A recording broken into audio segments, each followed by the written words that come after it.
Hello everyone and welcome to a pretty wild game from the final round of the London Chess Classic Rapid section. We all know that Nodirbek won the Classical section a full round before the tournament ended, and then they went into the Rapid tournament. So it's a pretty tough game. You guys will enjoy it. It has loads of tactics. Let's dive straight into it. And yeah, it was one of the players who won the tournament had truly an incredible performance. So let's check it out. Nodirbek with white opens with pawn to e4. Sorry about that.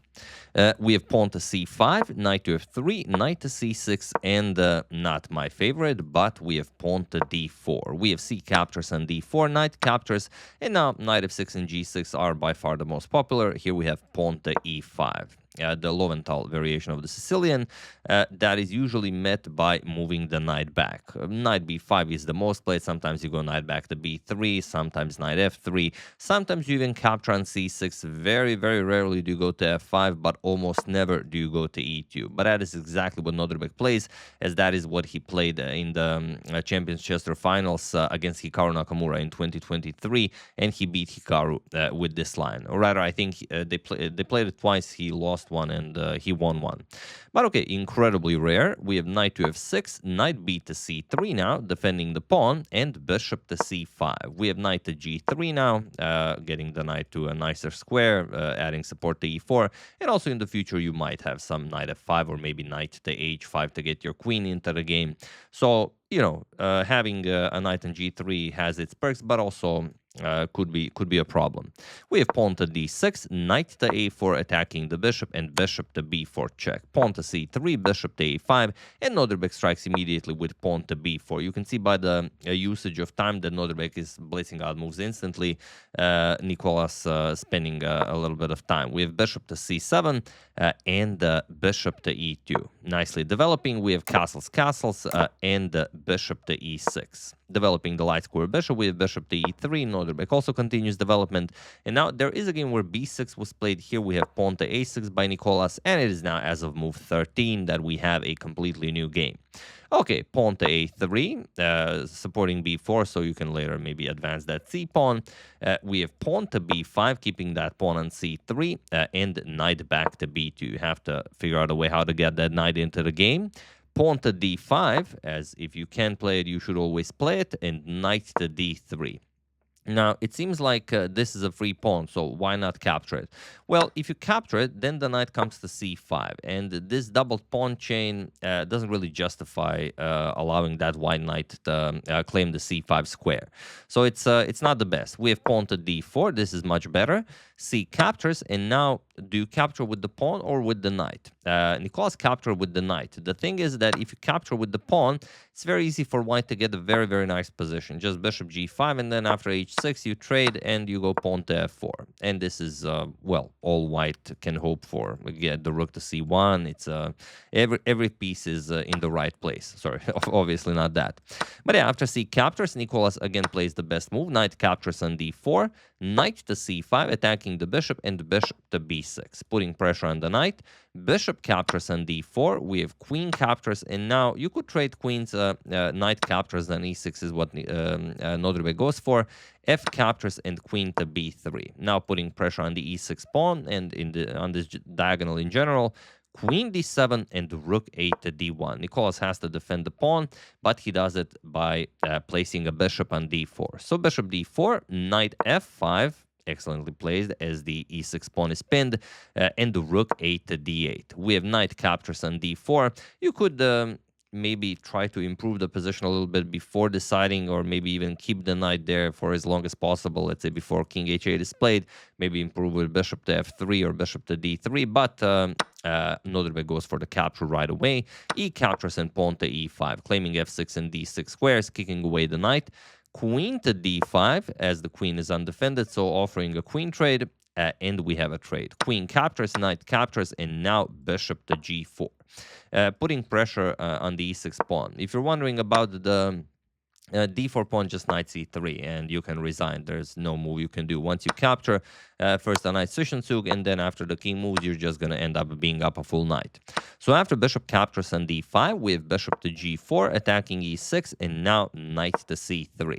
We have bishop captures with check, king to h8, and rook to d2. Okay, Nodirbek is up a pawn. Nikolas has a passed pawn on d4. Okay, Nodirbek also has a passed pawn on e5, but it's hard to say if that pawn can survive for very long. We have rook f to e8, and now not moving the bishop right away, but the rook f to c1, trying to trick Nikolas, because if you capture, then rook captures on c3. It's still a playable position, but you lose any hope of ever winning this game. Rook captures on e5, king to f1, you stop checkmate, and now black has to put both rooks on the d file. White will do the same, and it's equal material with not a lot to play for. Yes, it's a passed pawn, but passed pawn blockaded by the doubled rooks, so not really something to look forward to.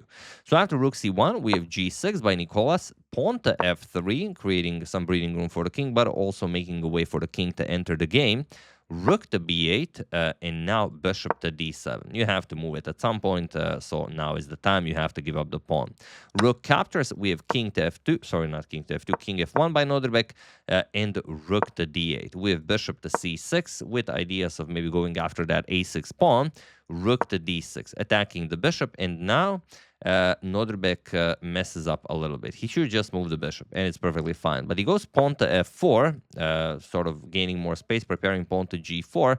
But now Nikolas just plays rook f5, and it seems that both the bishop and the f4 pawn are hanging, and it's unclear what Nodirbek's idea behind this was. So he goes back bishop to f3, Nikolas grabs the f4 pawn, and now rook to e1. Being the final round of a rapid tournament, players will be more prone to mistakes than usual. We have king g7, rook to e7 check, we have rook f7 blocking, and rook to e8, avoiding the rook trade for the moment, and just playing on, as now it is Nodirbek who is down a pawn. We have rook to a7, and rook to c8, putting pressure on that knight, again trying the same trick. Nikolas figures it out, goes knight d5, we have rook to e8, and now knight to b6, trying to get the c4 to attack the rook and the a3 pawn. Rook to e4 with a double attack on the pawn, and pawn to d3. We have rook to d1, knight to c4, attacking the pawn on a3, a4, and now, of course, not capturing because the knight will be captured. Knight b2, attacking the rook on d1 and the pawn on a4. We have rook d2, knight captures on a4. Nikolas grabs another pawn. We have king f2, knight to b6, and now rook to d1, followed by knight to c4. And now all that's left is for the b4 b pawn to be captured, or you can merely push a5 and then push the b pawn once you set up everything precisely. But in the game, rook to a1 was played.